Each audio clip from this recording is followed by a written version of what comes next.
What would it take, and I really want you to think about this one today, what would it take to get you excited about the baseball season to come?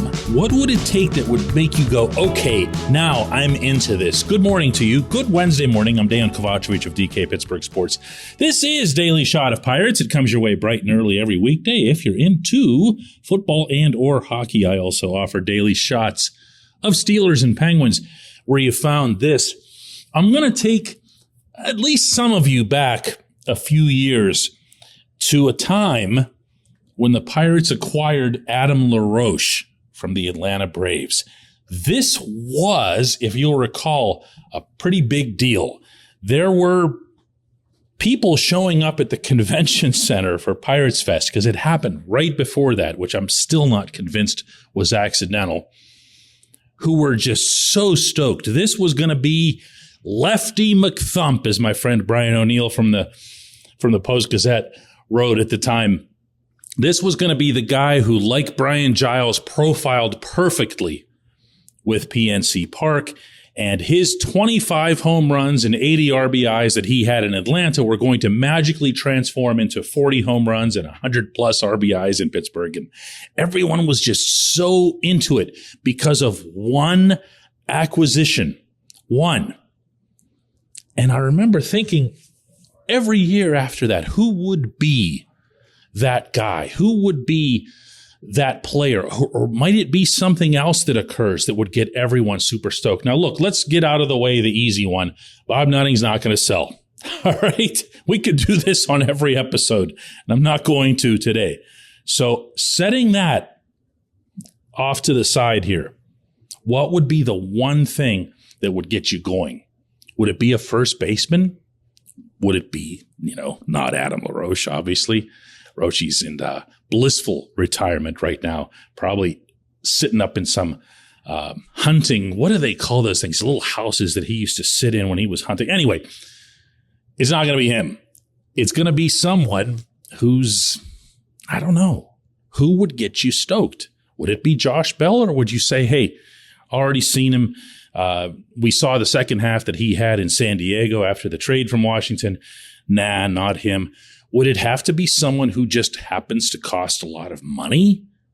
Because that would convince you, maybe, or at least push you toward the direction that they're finally getting serious about a season, and that I'm, in fact, wrong in reporting that they're going to punt next year, which they are. Would that be it? How about pitching? How about if they brought Jose Quintana back? Would you care? Because you didn't care. None of us did. I didn't. The first time they brought him in. Would that be enough to get you to say, wow, yeah, this is it? Because if you put him out there with Roansy Contreras and that version of Mitch Keller that we just saw, and Luis Ortiz, Johan Oviedo, these guys, now you have yourself a real live rotation. Would that do it? Maybe not.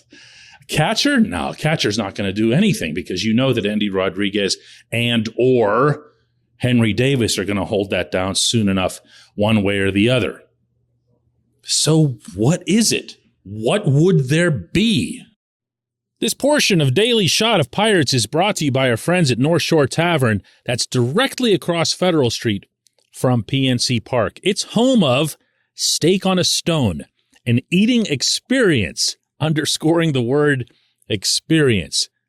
The steak is brought to you partially cooked on an 800-degree stone, and you do the rest. It's a ton of fun, it's a great meal, and it's a baseball atmosphere like no other in Pittsburgh. North Shore Tavern, right across Federal Street from PNC Park. You know what would do it for me? Other than, sale of the team and all that other stuff. What would do it for me is a necessary combination of everything I just mentioned, plus one very non-Pirates-like move. Something that happens that convinces you that it's not just words, that there's something being put behind it. I'll give you an example here.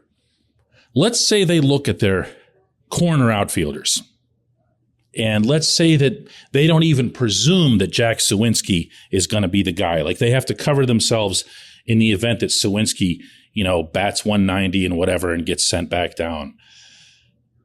If they went and spent, and here I go again with the spending, in supporting Brian Reynolds in the outfield, I could live with pretty much everything else. In other words, go get yourself just an ordinary first baseman or someone who could hold down DH, which, by the way, is now a position and nobody ever really talks about it.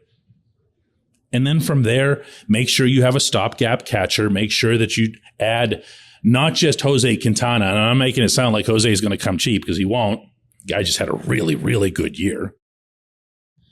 Patch together the usual handful of relievers. The nice part about the bullpen is that you don't have to spend money out there because you already have the two hardest parts to get, which is setup and closer. That being Yuri De Los Santos and David Bednar. Presuming one or both happen to come through, that'd be just fine. But one surprise, one just totally out of nowhere where you go, whoa, hang on a second.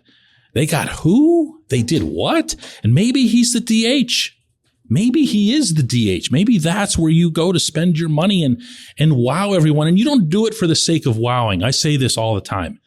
You don't make splashes in the offseason if you're the Pirates for the sake of impressing everyone at the convention center.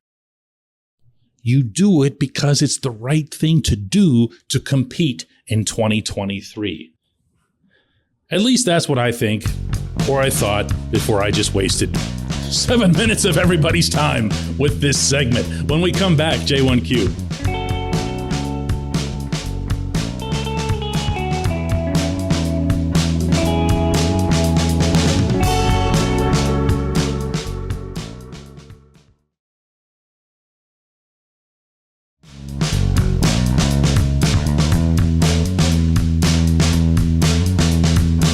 Today's J1Q comes from Josh Karadima, who brings up Ke'Bryan Hayes falling short of the National League Gold Glove Award yesterday and asking, how can anyone defend giving the award to Nolan Arenado? Did he have a great year? Yes. Did Key have an even better year? Yes. All of the statistics back that up. But the best player wasn't chosen. The guy in St. Louis won the award because he plays for St. Louis, where Rawlings' HQ is. And if Key was in St. Louis, he would have won. Josh, I'm not going to go there. I don't think it's about the Cardinals. I don't think it's about Rawlings being headquartered near Busch Stadium, though it is. This is a case of the Gold Glove being selected by, it's a lot of different people, but it does involve the National League managers. And it's a reputation award. Most defensive awards in all sports tend to be reputation awards because we don't focus as much on defense.